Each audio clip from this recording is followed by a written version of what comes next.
Jadi kalau advokat ini tidak ada kewenangan, yang adalah permohonan, mohon Pak, tolong Pak.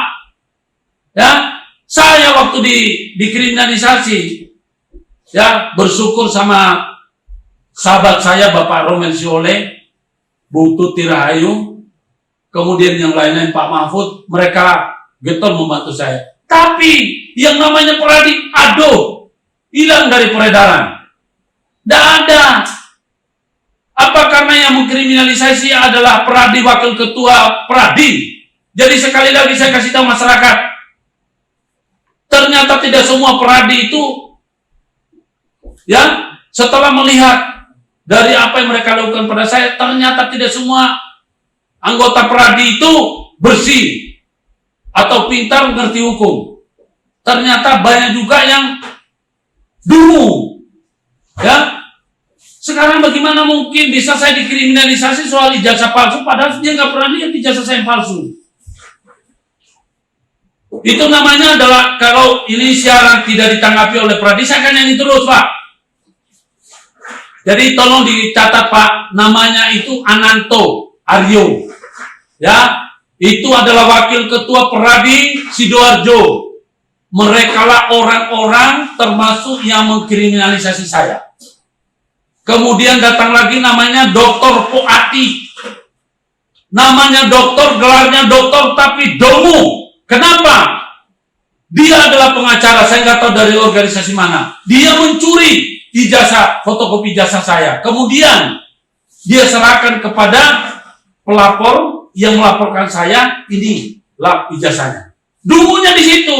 Jadi makanya saya nggak percaya lagi orang yang bergelar dokter dengan ada yang begini, saya nggak percaya. Mohon maaf kepada Sivitas Akademika, ketika Anda menelurkan doktor, ya tolonglah dipesankan, kamu harus jaga citra daripada doktor. Doktor itu apa? S3 Pak. Ya. Jadi saya sedih. Kemudian kepada universitas-universitas yang sering mengirim dosennya untuk menjadi ahli, ditata yang baik. Karena kalau ketemu pengacara yang kritis, yang idealis, misalnya seperti saya kuliti Pak. Hanya saya tidak korankan aja sehingga universitas UNER tidak tercemar. Tapi melalui mimbar ini saya tidak perlu, supaya tidak jadi fitnah. Silakan kalau saya mau diproses, mau dilaporkan dengan undang-undang ITE, laporkan. Kebetulan saya sudah lebih paham daripada penyidik. Undang-undang ITE itu tidak harus ditakuti. Jadi sekali lagi saya ingin menyampaikan kepada para penegak hukum, ya, bekerjalah secara jujur, karena dimanapun apa yang Anda lakukan, pasti Anda harus ngerti bukan untuk Anda tapi dilihat orang. Jadi dalam kesempatan ini saya benar-benar menyoroti peran aktif daripada organisasi advokat, terlebih-lebih advokat terbesar di Indonesia, yakni Pradi. Saya ingin mempertanyakan apa motif daripada kengototannya supaya advokat ini kembali bersatu jadi single bar. Sedangkan selama ini saya tidak melihat peran aktif yang produktif dari organisasi Pradi ini terhadap advokatnya itu sendiri. Ketika dia ngotot begitu, saya ingin mempertanyakan, saya ini sudah keluar saya sudah bebas dari dakwaan kriminalisasi yang mulanya dilakukan oleh advokat Pradi. Apa yang organisasi Pradi lakukan kepada saya? Apa yang organisasi Pradi lakukan kepada masyarakat yang kebetulan saya menerima? Ini ada beberapa yang saya belum bisa sampaikan di sini. Ya, jadi gimana? Ada pertanyaan? Ya Pak, ada pertanyaan. Saya ingin berbagi keluh kesah atau pikiran yang bergejolak bagi kami para mahasiswa hukum baru dan para anak milenial yang ingin menjadi pengacara.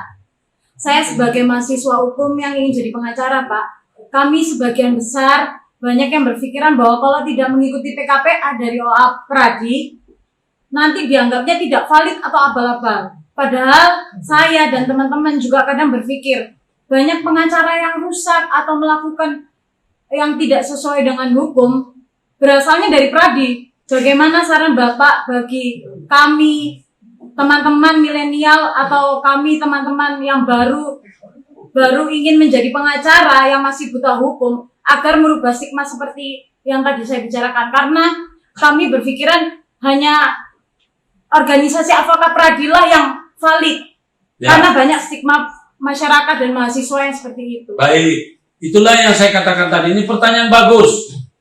Jadi kepada masyarakat yang kemudian kemungkinan pendatang baru atau kaum milenial yang ingin mendalami masalah ilmu hukum, perlu diketahui dengan adanya ketentuan baru ini bahwa dibolehkan dibolehkan organisasi lain untuk menyelenggarakan pendidikan advokat dan ujian advokat.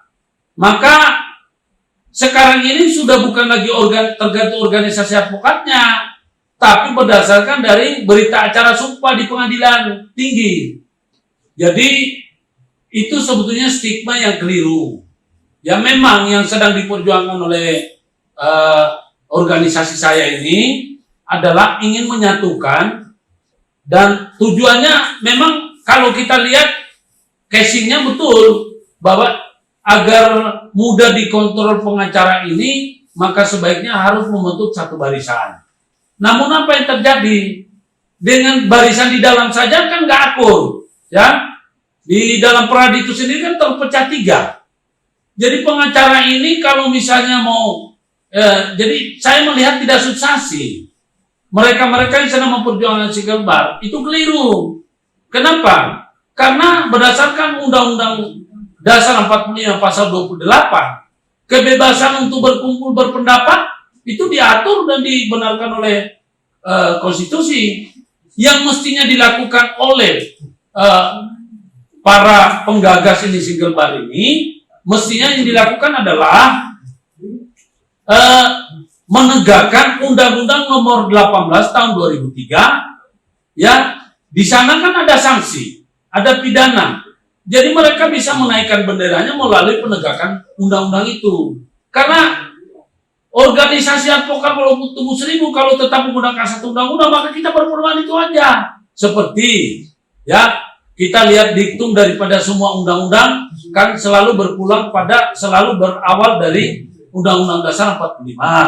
Ya, seandainya advokat ini mau dikembalikan pada diktumnya selalu berdasarkan Undang-Undang Nomor 18 Tahun 2003, itu jadi selesai, sehingga mereka itu tidak menabrak tembok.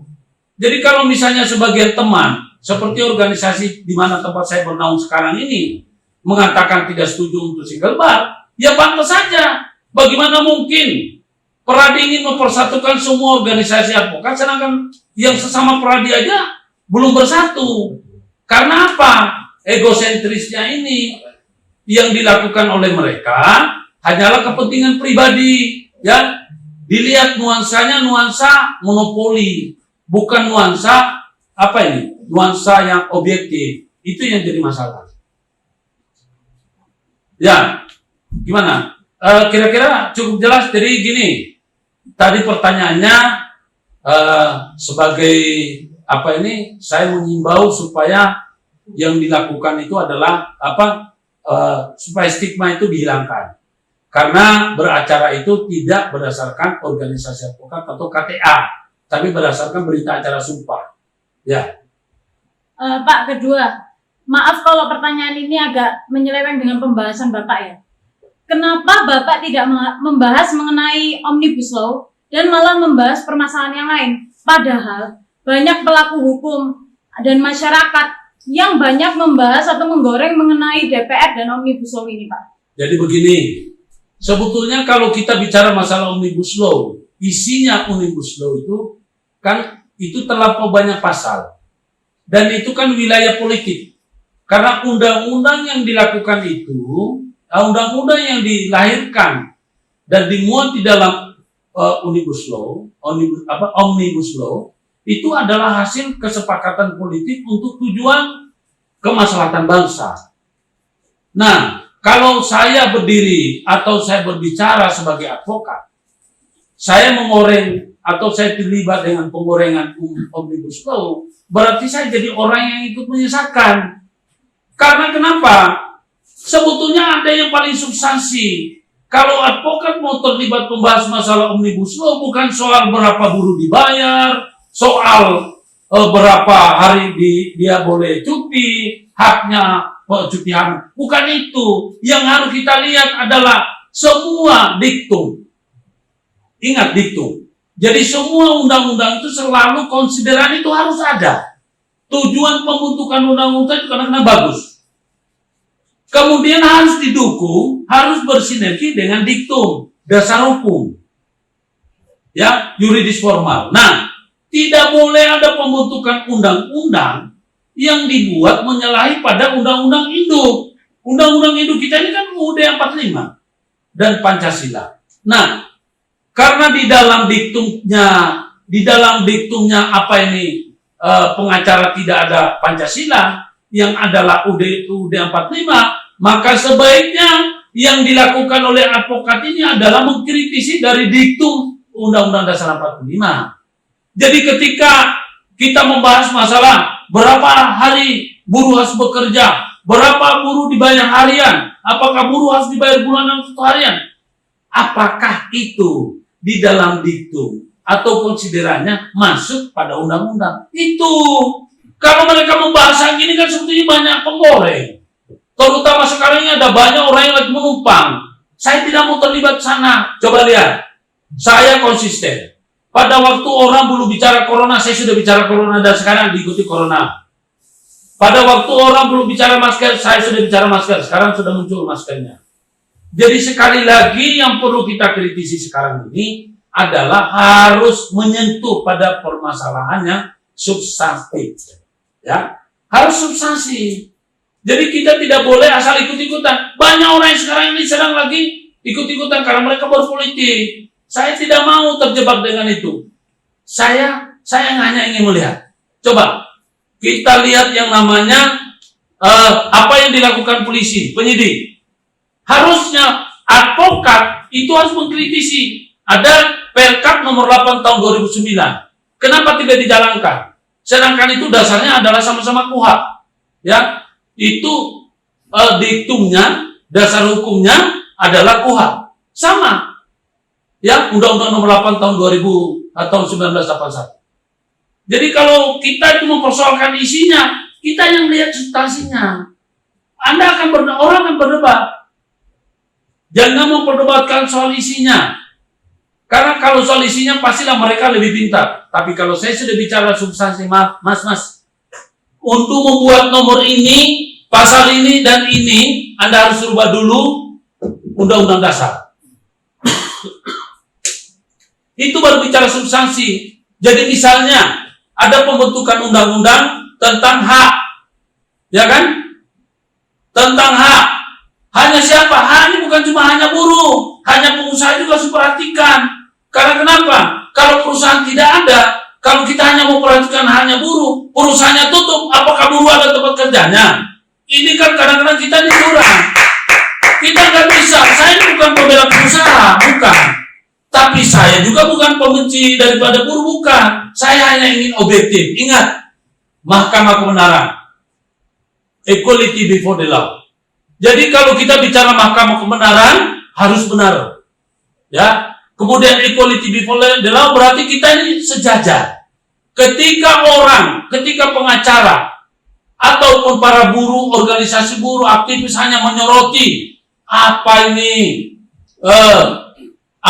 yang namanya pengusaha, mereka tidak pernah berpikir kalau perusahaan tidak ada, siapa yang akan membayar buruh?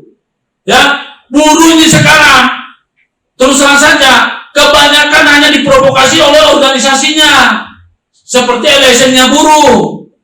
Mereka itu kan cuma menggoreng supaya apa? Buruh tetap sehingga mereka itu dapat royalti. Karena buruh itu sendiri kan membayar kepada LSM-nya. Rutin dia bayar itu 10.000 ya sebulan, 20.000 atau 15.000, 5.000 saja sebulan kali 1 juta buruh berapa? Ya, coba 1 juta buruh dengan bayar 5.000. Berarti 5.000 juta. Ya kan? Bagaimana kalau 10 juta buruh? Bagaimana kalau bayarannya 15.000? Berapa miliar itu? Jadi yang kaya di sini bukan pengusaha, yang kaya adalah LSM-nya buruh. Karena itu kepada masyarakat buruh, saya tidak dalam posisi menyalahkan Anda. Silahkan berjuang. Tapi di saat pandemi seperti ini, coba Anda objektif. Saya ini bukan orangnya pengusaha, bukan. Saya ini dari Mahkamah Kebenaran, ya. Saya tidak punya perusahaan yang menggerakkan orang banyak, ya. Saya hanya ingin mengimbau, jangan terlalu menuntut yang berlebihan. Karena kalau Anda menuntut berlebihan hanya karena dikomporin oleh LSM-nya buruh, ingat kalau PHK buruh, LSM-nya tetap dapat duit. Ya, ingat, LSM-nya buruh itu dapat duit, apalagi ketuanya barangkali dapatnya banyak sekali. Ya, buruhnya dibayar berapa sebulan? 2 juta, 3 juta. LSM-nya dapat berapa? Miliaran. Berarti pada intinya Pak, keadilan itu bukan tentang satu pihak saja ya, bukan berarti kita melihat buruh itu terkesan karena hanya orang-orang yang di bawah rata-rata, jadi kita terkesannya bahwa keadilan hanya memilih orang kecil. Berarti keadilan itu memang harus dua belah pihak ya Pak? Iya, namanya equality before the law. Jadi sekali lagi itu pertanyaan yang bagus. Orang yang menjadi buruh itu bukan karena memang dia ditakdirkan untuk jadi buruh. Dia yang memilih jadi buruh. Orang-orang yang jadi pengusaha belum tentu sebelumnya nggak jadi buruh seperti saya. Saya pernah jadi pengusaha, tapi saya juga adalah dulunya buruh. Sekarang kalau ada orang memperjuangkan buruh, ya karena buruh itu sendiri tidak mau keluar. Jadi sekarang yang lagi teriak-teriak lebih banyak teriak bukan buruh, LSM. Organisasi buruh yang dapat setoran dari buruh, yang bekerja keringatan buruh, yang teriak-teriak adalah LSM-nya. Mereka tidak pernah equal. Ya, saya jujur aja mengatakan, saya tidak berbicara untuk membenarkan satu pihak, saya menyalahkan pihak lain. Tidak. Saya bicara equal. Makanya saya hari ini berbicara tentang advokat, karena dalam beberapa hari ini saya berbicara tentang penegakan hukum dari penyidik, dari DPU, dari hakim. Jadi sekali lagi, saya dalam berbicara ini equal. Karena ada pertanyaan tentang buruh, saya bicara buruh. Kalau ada pertanyaan tentang pemerintah, saya juga bisa bicara tentang pemerintah. Karena kenapa? Saya adalah aktivis penggiat hukum, pejuang kebenaran. Saya punya lembaga namanya Kantor Proteksi Perlindungan Hukum dan Firma Hukum Mahkamah Kebenaran. Ketika kami menyebutkan mahkamah kebenaran, maka kami harus benar di atas kebenaran. Jadi, kalau Mahkamah Agung, agung di atas yang agung. Ya, kalau kami, ya harus benar di atas kebenaran. Jadi jangan sampai kita ini memihakkan satu pihak. Kami punya klien, kalau dia jahat, kami selalu tepuk bahunya. Jangan jahat-jahat, Pak. Klien yang punya tujuan jelek datang ke sini pasti kami redahkan, kami redam. Jangan begitu. Saya akan membantu Anda kalau Anda ingin menjadi saya luruskan. Jadi itu ada orang nggak mampu, saya tidak bisa membayar mereka saya tidak bisa menangani mereka dengan gratis. Saya anjurkan untuk datang ke pos bako kepada masyarakat yang miskin, punya kartu miskin. Negara itu sudah menyediakan. Anda tidak perlu membayar pengacara. Anda itu dibayar negara melalui pos bako. Itu resmi. Jangan masyarakat kecil sudah tidak punya uang, tapi dijolimi diam saja. Jadi kalau masyarakat kecil dijolimi, datanglah kepada pos bako atau LBH. LBH itu, LBH resmi, itu mereka tidak memungut bayaran. Tidak boleh memungut bayaran, karena mereka itu sudah dibiayai oleh negara. Nah, kebetulan saya bisa gratis kalau sudah sebelumnya terdaftar jadi anggota. Sudah mendaftar, sudah menjadi peserta asuransi hukum di tempat saya. Saya tidak dibiayai negara. Tapi dalam rangka memberikan edukasi, motivasi, saya tidak memungut bayaran. Jadi seperti apa yang saya lakukan sekarang ini, monggo.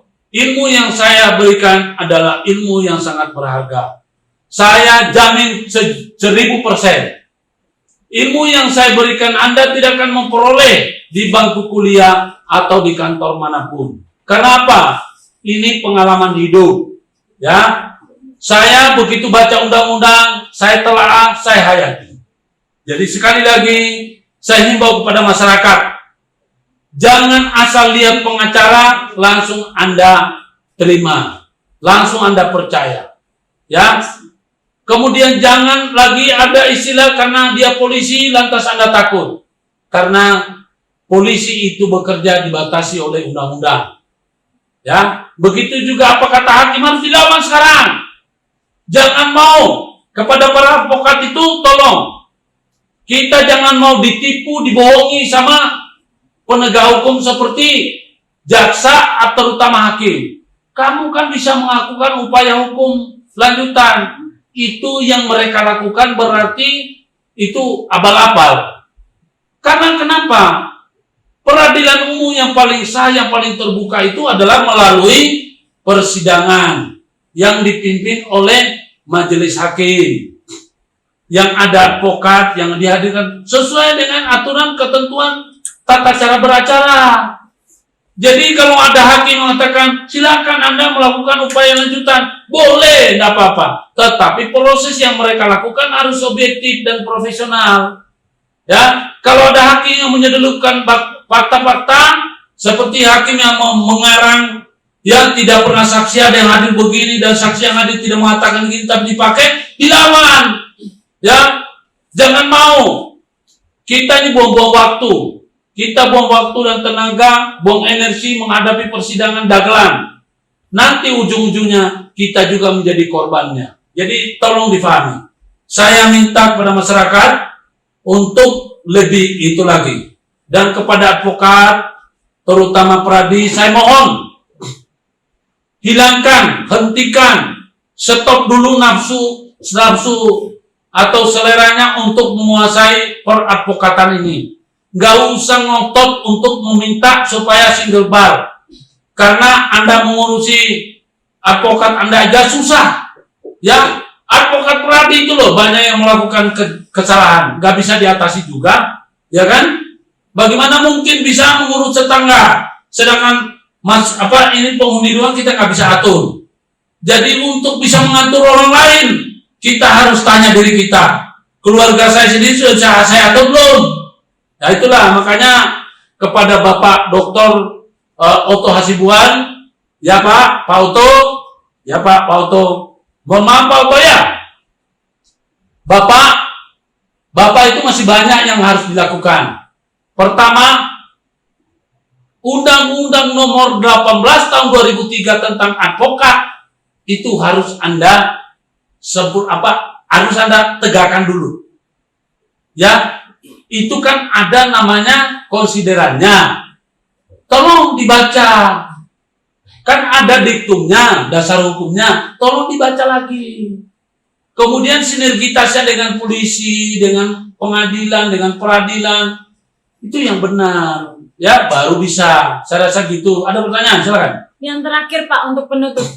Bagaimana saran Bapak terhadap masyarakat ataupun kaum milenial yang sedang melihat isu hukum yang sedang hangat agar tidak terprovokasi dan untuk mulai peduli akan edukasi hukum itu sebenarnya. Seperti Bapak bilang, yang paling penting kita adalah mempelajari tentang substansi atau pokok-pokok hukum yang lebih urgent yang lain daripada isu-isu yang sedang digoreng untuk politik seperti saat ini. Jadi begini, baik, pertanyaan bagus. Pertama-tama saya sarankan untuk bagi kaum yang mau belajar hukum atau yang sudah mengerti hukum tapi belum bisa berpraktek, pertama-tama yang harus dilihat itu kalau kita membaca itu selalu kita baca masalah konsideran. Jadi kalau Anda membaca suatu undang-undang, jangan membaca cuma pasalnya doang. Ya, begitu juga para pembentuk undang-undang jangan cuma membuat pasalnya doang. Harus dipikirkan soal konsideran. Konsideran itu tujuannya, dasarnya, ya. Kemudian terhadap undang-undang lain yang berkaitan dengan itu. Lalu yang kedua, kita ini kalau bicara masalah hukum jangan kita apa kata orang. Ini kebanyakan kita ini kalau sudah hoak ketemu dengan hukum itu nggak akan pernah ketemu. Yang sekarang sedang beredar kan banyak teman yang belajar hukum dari hoak. Akhirnya mereka nggak pintar. Namanya hoak, begitu masuk pengadilan, pengadilan ini faktual. Fakta yang dibicarakan. Ketika masuk di pengadilan, faktanya begini, hoaknya begini, bagaimana bisa ketemu? Ya, nah, jadi itu yang kedua. Yang ketiga, ya, saya tentu meminta kepada para dosen, para profesor, guru besar, para universitas, terlebih-lebih, ya, kepada negara. Ya, kalau Sivitas Akademika ini saya minta khususnya mereka yang mengajarkan hukum, tolong ajarkan yang paling substansi. Kalau mengajarkan kepada siswanya, ajarkan mulai dari konsideran hukum, diktum hukum, kemudian pokok-pokok yang harus dipelajari. Kalau dia fakultas hukum, harus diajari betul-betul dengan KUHP. Apa konsiderannya daripada KUHP? Apa itu yang namanya tujuan daripada pembentukan KUHP? Apa isi daripada KUHP itu? Nah, KUHP ini sebetulnya sudah jelas, tapi tidak pernah diberikan pendidikan khusus atau secara sungguh-sungguh dari universitas maupun dari organisasi advokat yang mengadakan pendidikan khusus profesi advokat, PKPA. Mereka ini cuma kepengen buru-buru, hanya yang penting jamnya cukup, terpenuhi, pintar nggak pintar, nanti dia belajar sendiri. Ini keliru. Nah, jadi kemudian yang kedua, yang keempat, kepada para pelajar yang tidak bisa mendapatkan ilmu hukum yang baik, saya selalu membuka ruang supaya teman-teman itu belajar melalui melalui channel YouTube saya, pengacara Guntur Laremba. Di sana ilmunya gratis. Anda tinggal masuk ke YouTube, kemudian Anda subscribe, lalu Anda baca, nonton videonya. Setelah itu Anda boleh bertanya dengan catatan Anda sudah pernah melakukan subscribe. Jadi kalau tanya, syaratnya harus subscribe dulu. Oke, saudara sekalian, ya, pertemuan kita hari ini saya akan akhiri di sini. Kepada saudara sekalian, marilah kita selalu belajar hukum. Karena hukum itu adalah segalanya yang mengatur tentang kehidupan kita dalam bermasyarakat. Kemudian kepada pihak-pihak yang saya sebutkan tadi namanya, mohon maaf sebelumnya. Tolong jangan tersinggung. Kalau bahasa saya kurang enak, memang itulah kata-kata jujur tidak enak didengar. Saya tidak bermaksud melecehkan atau merendahkan atau mengajari. Saya bukan orang pintar, saya hanya orang bodoh. Tetapi orang yang berpengalaman mengarungi lautan kehidupan ini. Ya, insya Allah belajar tentang hubungan masyarakat saya sejak tahun 86. Saya pakai baju urusan hukum sejak tahun 99. Saya menjurus kepada maksudnya tahun 99 itu saya menggunakan baju bisnis hukum. Tahun 2011 saya menggunakan baju pekerja hukum, tapi saya belum menggunakan baju advokat. Ya. Karena saya adalah penggagas, ya, dan pelopor lahirnya yang namanya Restoratif Justice, CLP. Restoratif Justice itu yang sekarang sudah dibuatkan undang-undangnya oleh Jaksa Agung dan Kapolri. Apa itu? Undang-undang yang dibuat, yang saya maksud adalah Surat Edaran Kapolri nomor 8 Romawi 7 tahun 2018 tentang keadilan restorasi. Sedangkan oleh Jaksa Agung, dibuatkan peraturan Jaksa Agung nomor 15 tahun 2020 tentang keadilan restorasi. Jadi itu kami sudah lebih dulu praktek. Kepada Bapak Presiden, saya mengusulkan supaya dilahirkan yang namanya Mahkamah Sumpah. Kalau masih kurang tentang apa, nanti saya bisa bantu. Apa kira-kira dasar-dasarnya. Tapi yang pasti, saya yakin kecurangan akan berkurang, penjara akan berkurang, kalau kita mau menegakkan yang namanya, mau mengadakan Mahkamah Sumpah. Saya jamin, asal ikut konsep saya. Konsep saya tidak menghabiskan uang. Ya, sekali lagi, wabillahi taufiq wal hidayah. Wassalamualaikum warahmatullahi wabarakatuh. Salam kebenaran, salam kebenaran, salam kebenaran. Equality before the law.